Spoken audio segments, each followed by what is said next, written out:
Amém. Louvado seja o nome do Senhor.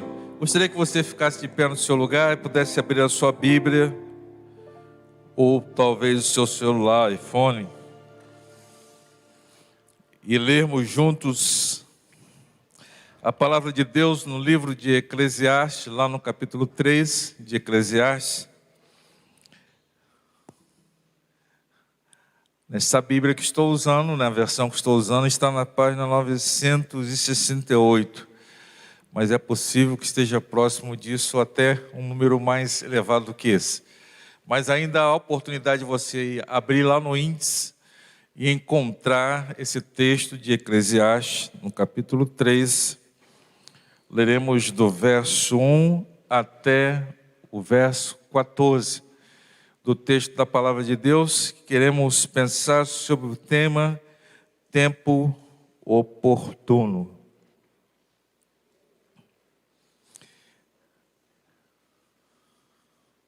Eclesiastes 3, de 1 a 14. Tudo tem o seu tempo determinado. Há tempo para todo o propósito do céu. Há tempo de nascer, tempo de morrer, tempo de plantar, tempo de arrancar o que se plantou, tempo de matar, tempo de curar, tempo de derrubar, tempo de edificar. Leiam.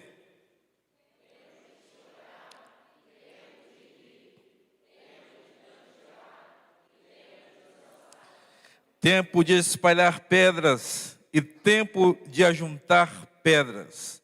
Tempo de abraçar e tempo de afastar-se de abraçar. Tempo de buscar, tempo de perder. Tempo de guardar e tempo de lançar fora. Tempo de rasgar, tempo de coser, tempo de estar calado e tempo de falar. Leiam.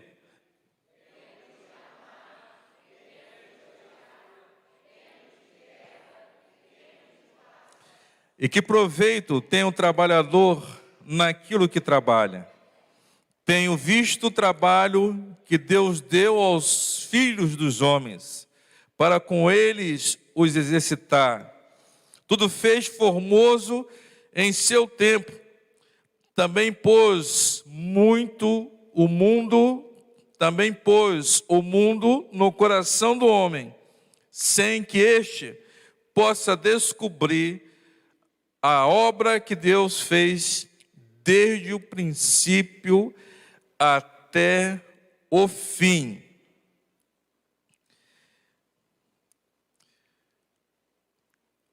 O verso 12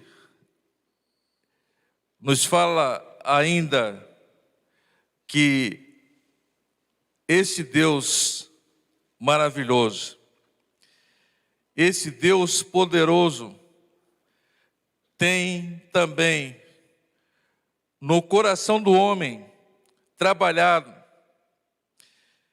Deus que fez tudo formoso ao seu tempo.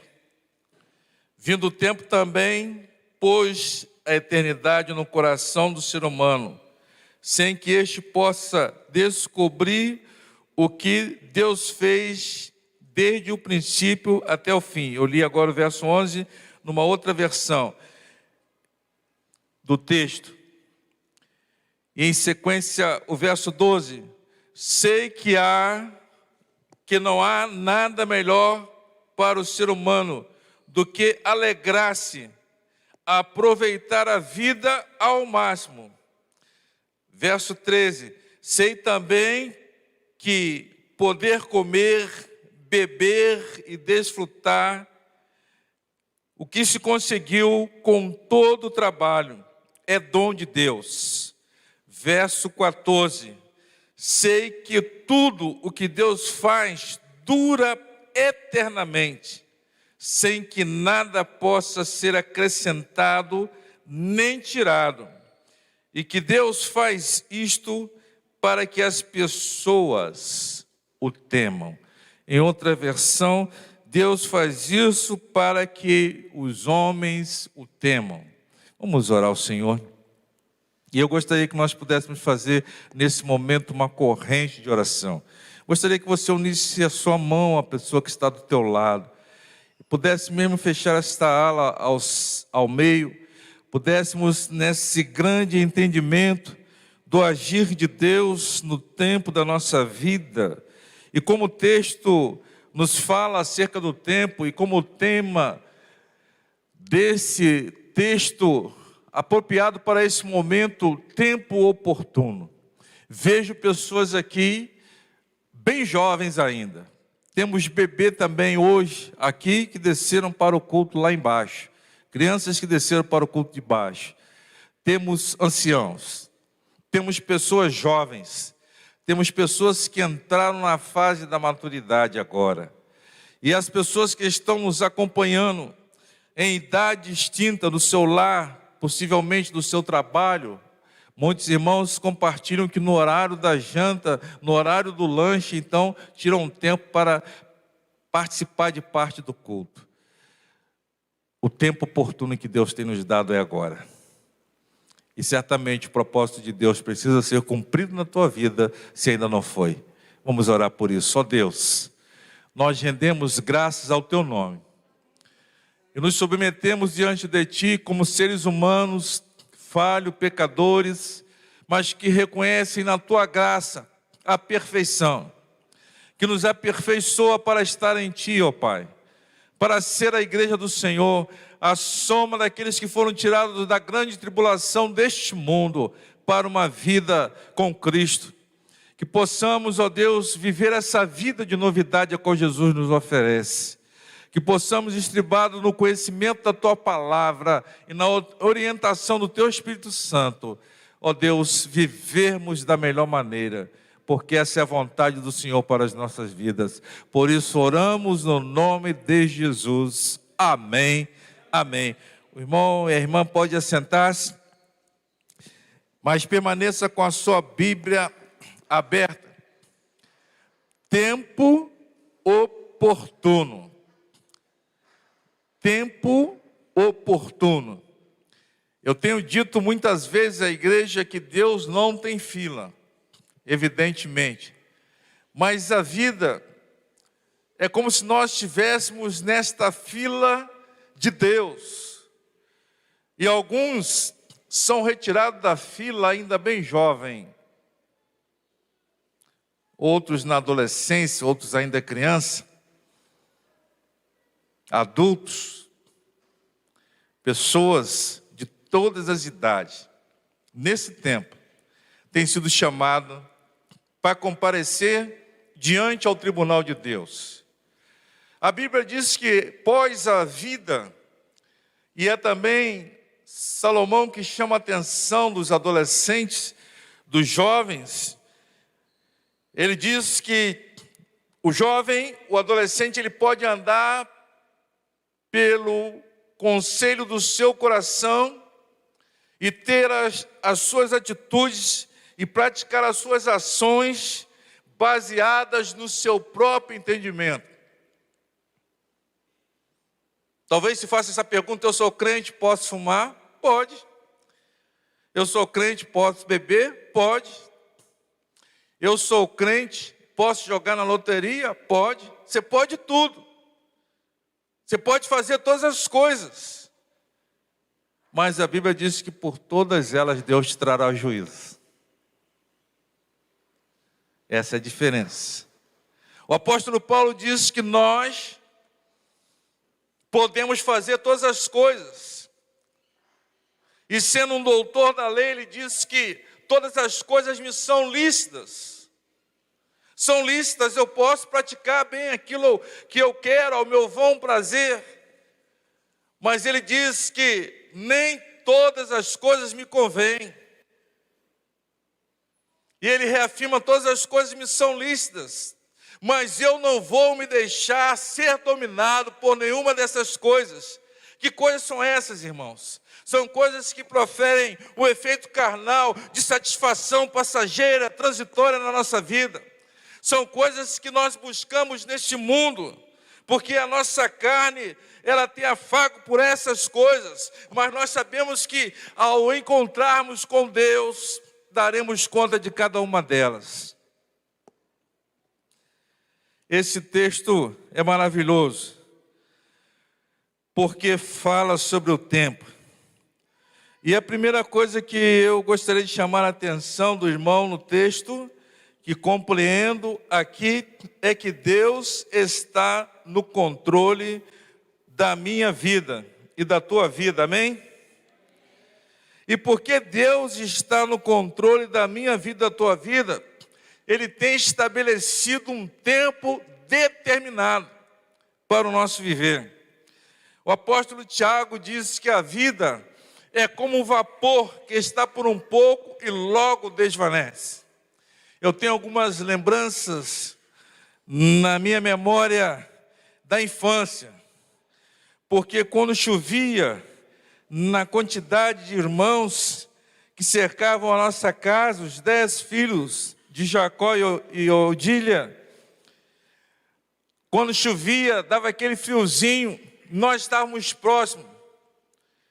E nos parece, amados irmãos, que não existe um lugar que reúna tanta família quanto um lugar chamado cozinha. Não existe um lugar que seja tão aconchegante para nós do que um lugar onde está o fogão, onde está a geladeira. E quando chovia, então, não era necessário muitas vezes pedir para a mãe fazer o bolinho de chuva. Todo mundo sabe que aí se identifica. Não era necessário pedir na hora certa que fosse coado aquele café, porque faz parte da nossa história como família. Isso marca o nosso tempo, irmãos. Marca a nossa história de vida. Marca a nossa dependência dos nossos pais, daquilo que somos. São memórias boas. E a Bíblia está dizendo que coisa boa é comer. E é mesmo. Eu me lembro das frases que norteavam o ensino dos nossos pais para a educação. Meu pai sempre estava falando, existem 3 coisas importantes que vocês devem perceber e procurar ter. Ele dizia, um bom sapato, porque o sapato sustenta todo o peso do teu corpo. E certamente num bom sapato, num sapato confortável, os seus pés e todo o seu corpo não vai sofrer. Ele dizia, precisa ter um bom colchão. Quem dorme em colchão ruim, vai saber que é ruim na hora que dormir num colchão bom. Num colchão de melhor qualidade. Vai mudar tudo na história. Vai mudar a tua maneira, teu sono. Isso vai também influenciar no teu dia. Assim como coisa terrível é um sapato apertado, desconfortável, cria calo, traz desconforto. Ele não colocava em ordem do que era mais importante, mas dizia sempre que as 3 eram importantes. E a terceira coisa que ele falava sempre, você precisa comer bem. E olha que meu pai gostava muito de jiló. Era uma das coisas que ele mais gostava. Porque quando se fala comer bem, às vezes a pessoa pensa em coisas das quais muitas das vezes nós não temos condição sequer de comprar. Mas ele estava falando de coisas que te satisfazem. Coisas que te dão prazer. Coisas que chegam à mesa da tua casa, tão importante quanto o arroz e o feijão, é do cotidiano. E é um alimento, irmãos, imprescindível para a nossa história, para a nossa vida. E a palavra de Deus também está nos falando acerca disso. Que há tempo oportuno para nós cuidarmos daquilo que Deus fez com tanto carinho, com tanto zelo. Percebe uma coisa? Que a Bíblia diz que Deus criou lá o tigre tão bonito. Deus criou cada animal como a zebra, as suas linhas, e de forma retocável, como os pássaros, como as aves. Aves tão lindas como o pavão. É isso? Que gosta até de se exibir quando ele está ali, mostrar toda a sua beleza. E os animais, irmãos, até aqueles mais simples, como o pardal, que a palavra refere-se a encontrar ninho na casa do Senhor. Mas tudo isso Deus chamou de bom. A única coisa que Deus chama de muito bom sou eu e você, ser humano. Isso é muito bom, porque em nós é manifesta a glória do Senhor. Por mais que digamos, por mais que entendamos que Deus está no controle de todas as coisas, mas nós precisamos perceber isso, e precisamos aquietar o nosso coração, irmãos, porque o mundo está conturbado, o mundo está passando por muitas tribulações. No domingo anterior, nós estávamos falando acerca da experiência do profeta Ezequiel, quando ele para diante do canal de Quebar, e ali ele assossega o seu coração. Ali ele consegue enxergar a graça de Deus na sua vida. E nós também precisamos, irmãos, parar. Nós precisamos nos aquietar. Nós precisamos considerar aquilo que Deus, que está no controle de todas as coisas, como nós concordamos, dizemos essa frase todos os dias: Deus está no controle de todas as coisas. Às vezes a gente diz mais para os outros do que para nós mesmos, né? O irmão está numa situação difícil, a gente diz: Deus está no controle, meu irmão. O irmão está numa prova, a gente diz: Deus está no controle. Mas muitas vezes, quando chega na nossa hora de dizermos para nós mesmos: Deus está no controle, nós nos desesperamos. Nós nos afobamos. A palavra de Deus diz, no único salmo escrito por Moisés, Salmo 90, verso 12: ensina-nos a contar os nossos dias. Quem pode completar? De tal maneira que alcancemos o quê? Corações sábios. Irmãos, então quem pode nos instruir de conhecimento, de sabedoria, é o Senhor. Nós vivemos tempo, irmãos, em que tem sido muito mais fácil estudar. Hoje há a possibilidade de estudar até sem sair de casa. Às vezes só sair na hora que fazer as provas. Hoje há facilidade para você visitar e ler livros em universidades bem distantes. Cada vez mais informação tem chegado às pessoas, mais oportunidade. Mas eu quero te dizer uma coisa: não será no estudo lá de fora que é importante, no estudo do primário, no estudo secundário, não será no estudo da pós-graduação, da faculdade, do doutorado, do mestrado, que você vai alcançar sabedoria. Uma pessoa pode ter muito conhecimento e ainda assim ser uma pessoa extremamente ignorante, principalmente acerca daquilo que Deus planejou para a sua vida.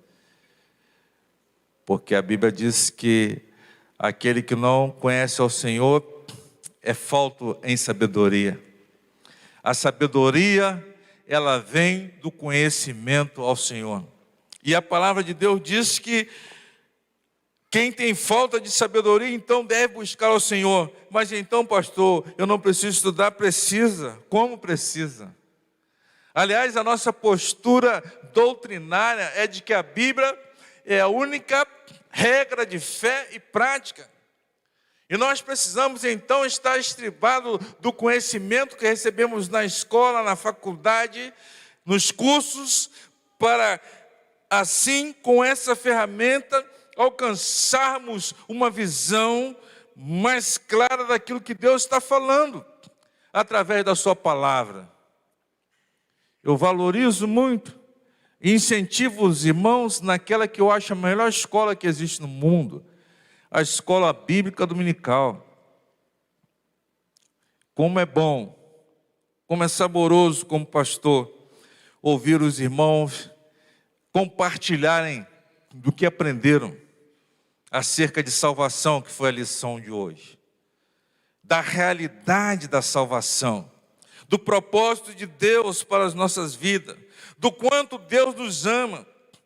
E o profeta Isaías vai declarar que qual é o tempo oportuno para a salvação? Ele vai dizer hoje. Se hoje então nós somos confrontados com a palavra de Deus, irmãos, é a oportunidade que nós temos para nos curvarmos diante do Senhor e reconhecermos que Deus tem o controle da nossa existência, da nossa vida, e de declararmos para Ele o quanto nós somos dependentes da sua orientação. É preciso sim viver uma vida que não seja apenas uma vida dominical. É necessário sim viver uma vida que não seja apenas de um culto de quarta-feira, que não seja uma vida apenas de domingo de manhã, mas que seja uma vida que o nosso cotidiano, todos os dias, nós estejamos procurando viver, encontrando tempo para adoração e para o louvor ao nosso Deus. Isso é bom demais. Quando nós acordamos e reconhecemos que um novo dia o Senhor está nos dando uma nova oportunidade. É bom demais quando nós chegamos no meio da tarde e nos regozijamos e podemos declarar: até aqui o Senhor me sustentou. Como é maravilhoso quando nós nos deitamos, mas antes de nos deitarmos, nós consideramos ao Senhor: obrigado, Senhor, porque o Senhor tem cuidado da minha vida. Obrigado, Senhor, porque o Senhor tem falado comigo. Obrigado, Senhor, porque o Senhor está no controle de todas as coisas. Às vezes nós queremos que as coisas aconteçam no nosso tempo, principalmente nos dias de hoje. Eu estou sem telefone desde ontem, sem celular desde ontem. Sabe o que é uma coisa boa? Você até descansa. Porque se bobear, meu amigo, você é controlado por isso. O tempo inteiro. É importante ter o celular, mas se você não pode desligá-lo enquanto você está aqui na igreja, se você não pode, nesse tempo tão precioso de adoração a Deus, se desprender disso, é sinal de que você não está controlando, mas está sendo controlado. E hoje nós estamos vivendo um tempo em que as pessoas estão sendo controladas de muitas maneiras, mas têm se esquecido de viver o tempo oportuno no Senhor. Você sabe qual foi o dia que você nasceu? Por que você sabe? Está no seu documento. Houve um tempo que você não sabia falar sobre esse dia, mas você ouviu desde cedo o dia do teu nascimento. E houve um dia que você pôde falar do dia que você nasceu.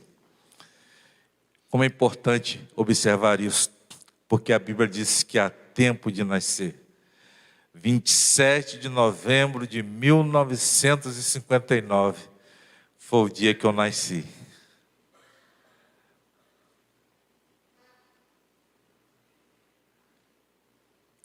E Deus tem me dado tantas oportunidades para declarar de algo que foi tão importante quanto esse dia do meu nascimento. O dia que eu entreguei o meu coração para Jesus. O nascimento espiritual. Você que está aqui, já entregou a sua vida para Jesus?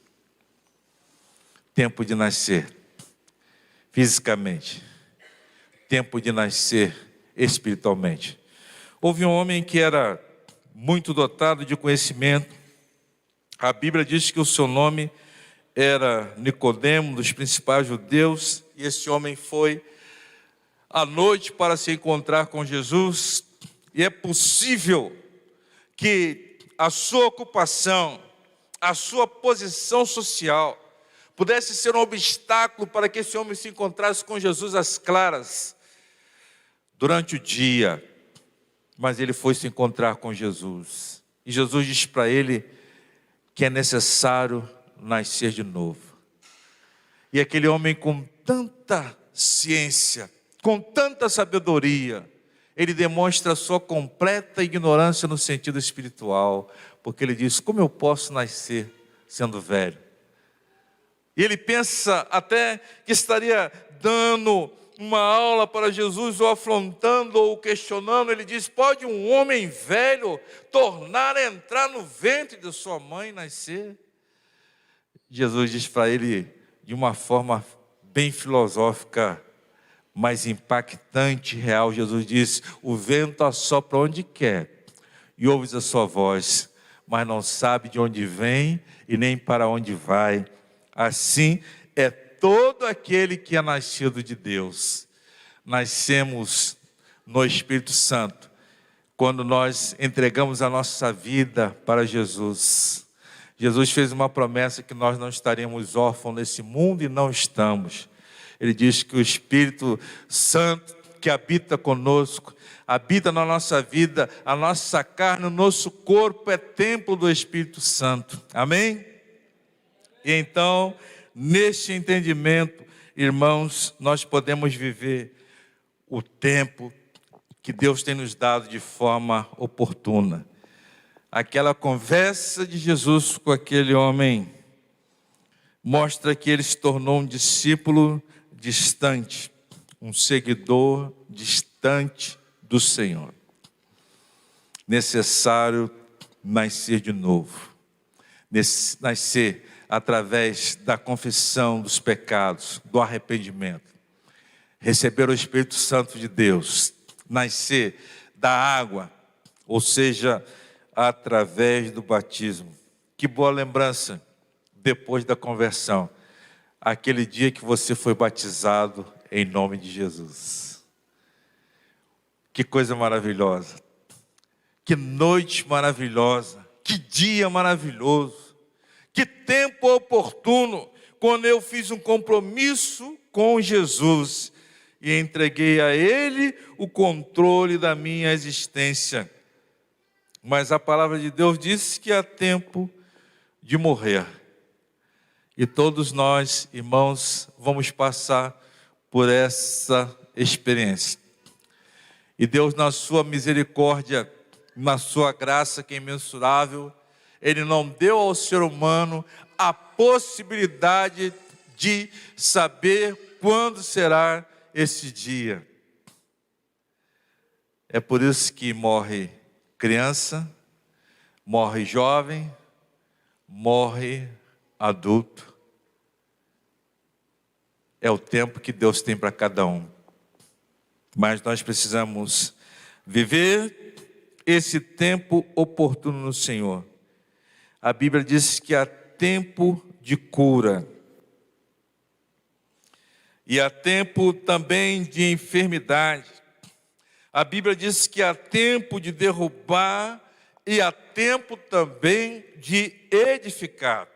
E essa igreja que hoje está caminhando para os seus 92 anos de existência como igreja do Senhor neste local, já passou por muitas obras e por muitas construções, por muitas mudanças. A Bíblia diz que há tempo para essas coisas. E os irmãos, certamente que aqui estão já há mais tempo, há bem mais tempo do que eu e de que muitos que aqui estão, trazem na sua memória a lembrança desse tempo, de derrubar, tempo de construir.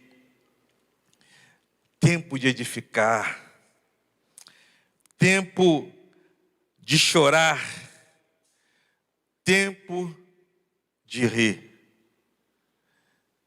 Interessante que as duas ações são importantes ao ser humano. Porque todo o nosso corpo, todos os membros do nosso corpo, eles são atingidos, tanto na expressão do choro, quanto na expressão do riso. E todas as duas situações são necessárias à nossa vida. Mas a Bíblia vai nos dizer ainda que há tempo de espalhar pedras, tempo de ajuntar pedras, tempo de abraçar. E nunca foi tão oportuno nós lembrarmos disso quanto nesse tempo em que enfrentamos aí a pandemia, porque a igreja viveu isso. Tempo de afastar-se de abraçar. A Bíblia é maravilhosa, se cumpre. Houve um tempo que nós estávamos afastados de abraçar, sequer cumprimentar. Que tempo ruim. Que tempo sofrido para a igreja. E tempo também que alguns se perderam diante disso e não voltaram. E as igrejas até hoje sofrem, porque a pandemia, ela tratou não somente no físico, mas infelizmente também na alma.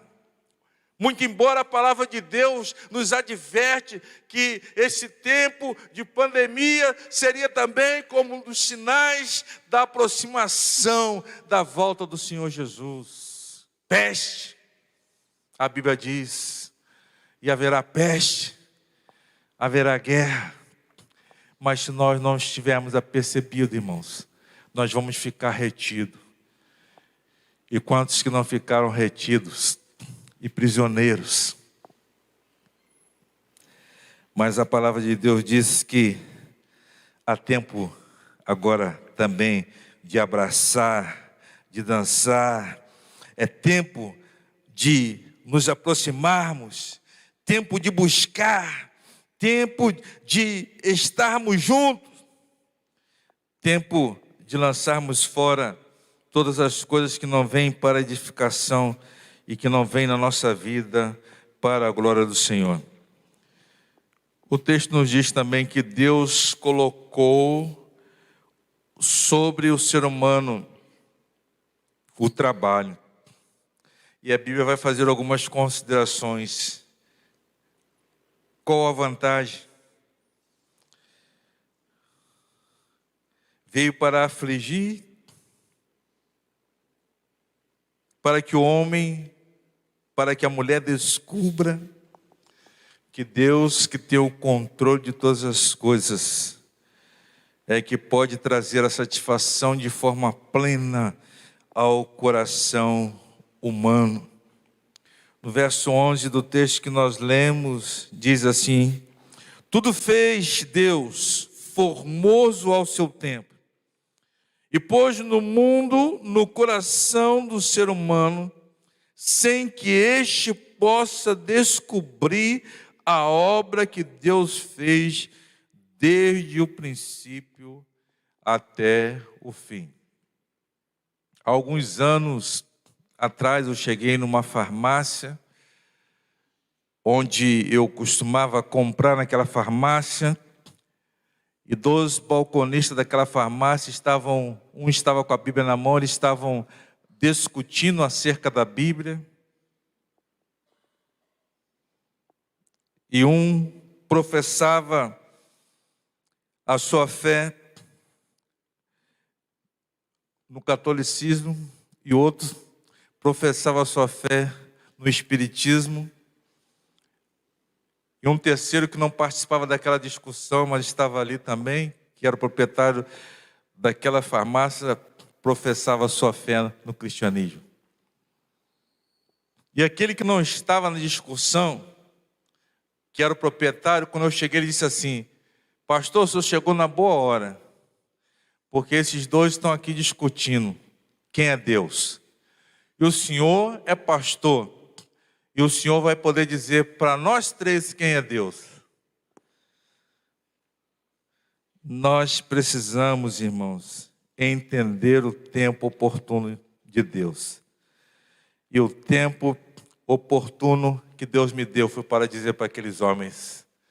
Olhei bem para eles, fiz um pouco de silêncio e disse para eles: se eu pudesse dizer para vocês, da maneira como vocês estão me perguntando, ele deixaria de ser Deus. Mas a Bíblia própria responde isso. Porque também foi esta a dúvida do servo Moisés. Que direi? E o Senhor respondeu: eu sou. Deus é. Ah, mas o Senhor estudou teologia. Teologia estuda a maneira como Deus se manifesta nas suas revelações.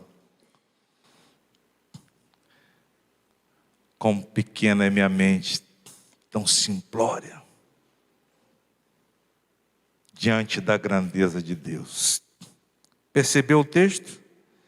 Tudo fez formoso ao seu tempo e pôs no mundo, no coração do ser humano, sem que esse possa descobrir a obra que Deus fez desde o princípio. O que a Bíblia nos diz de Deus, do Deus revelado, o Senhor Jesus. A Bíblia diz que Ele é o Alfa e o Ômega. A Bíblia diz que Ele é o princípio e o fim de todas as coisas. Nós temos o tempo limitado por Ele para vivermos nesse mundo. Mas é certo que Jesus apontou o caminho de esperança e o caminho oportuno para esse tempo que se chama hoje, o caminho de vida.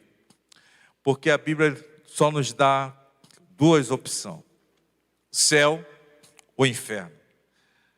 Céu, a Bíblia nos diz que é um lugar maravilhoso. Que Jesus disse que se Deus não tivesse preparado, se não houvesse esse lugar, Ele iria preparar. Mas esse lugar já está preparado. Ele disse: na casa de meu pai há muitas moradas. Ou seja, o propósito de Deus não é a perdição, mas a salvação de todas as pessoas. Por isso Jesus morreu e venceu a morte na cruz do Calvário.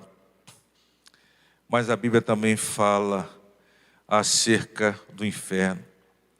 Jesus falou naquela conversa também com Nicodemos: quem crê não será condenado, mas quem não crê já está condenado.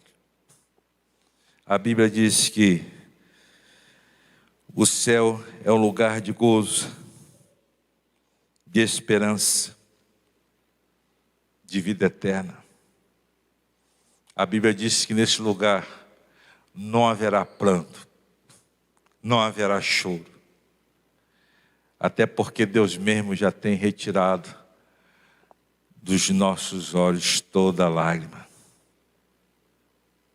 A Bíblia diz que esse lugar chamado céu é o lugar onde os remidos, onde os salvos por Jesus Cristo irão habitar. E nós cremos e sabemos que muitas pessoas que nós conhecemos, que andaram ao nosso lado, que foram apanhados no nosso abraço, que hoje nós não podemos mais abraçar, mas que nós sabemos que já estão com o Senhor.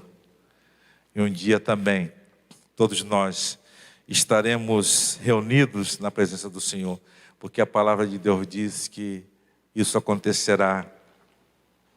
O estribilho do hino santo, inspirado pelo Senhor ao seu servo, diz que todos os remidos se encontrarão ali no céu um dia. Céu é um lugar feliz, onde nós seremos muito felizes. A palavra de Deus fala que o inferno é um lugar de tormento. Vezes por outras, pessoas nos perguntam: pastor, mas o inferno não é aqui mesmo? O inferno não é aqui mesmo? Nada que acontece, por pior que seja nesta vida, neste mundo, há de servir como um comparativo para tão horrendo há de ser viver eternamente distante da presença de Jesus, distante da presença do Senhor. Mas o propósito de Deus não é que nos percamos, não está no propósito de Deus a perda do ser humano. Deus não quer que ninguém vá para o inferno, mas Deus quer que todos sejam salvos através do nome de Jesus. E essa aliança que Ele fez comigo, fez com, quero crer, a maioria de nós que está aqui nessa noite. Mas se você ainda não tem nessa certeza no teu coração perdura então a incerteza. E é preciso que você tome uma decisão.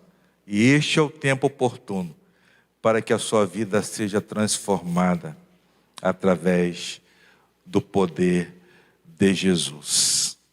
Eu gostaria de convidar a igreja a ficar em pé neste momento. Eu gostaria de convidar a igreja para nós cantarmos juntos um hino que fala acerca do chamado de Deus para você. O hino que fala sobre entregarmos o nosso tempo precioso nas mãos do Senhor e declararmos para Ele que nós queremos essa vida diferente, a vida que Deus nos oferece através de Cristo Jesus. E no dia número 236 do Cantor Cristão, por gentileza, meu irmão, 236 do Cantor Cristão, nós estaremos louvando a Deus com este hino. O mundo é atribulado, o mundo vive em incerteza e tanta desesperança. E há tantas coisas que nos atormentam, mas o Senhor já nos proporcionou o tempo certo para a vida, para a esperança, para vivermos então de uma forma como Deus planejou, porque Deus, na sua palavra, diz que a vontade de Deus é boa, perfeita e agradável. O lugar que Deus tem para cada um de nós é um lugar de conforto, de segurança, de esperança. Esse é o tempo oportuno para você deixar toda a tribulação de lado. Jesus disse algo maravilhoso. Ele disse: vinde a mim, quem sabe completar, os que estáis cansado e oprimido, e eu os aliviarei. Pessoas perguntam: pastor, eu gostaria de seguir Jesus, mas eu tenho um vício. Jesus disse: vinde a mim, que estás cansado e oprimido. Às vezes você acha que você tem que consertar muita coisa para vir a Jesus, mas o convite é para você vir como você está. Isso é com Ele. Ele que conhece e Ele transforma a tua vida. Atribulado o coração, em Cristo alívio encontrarás.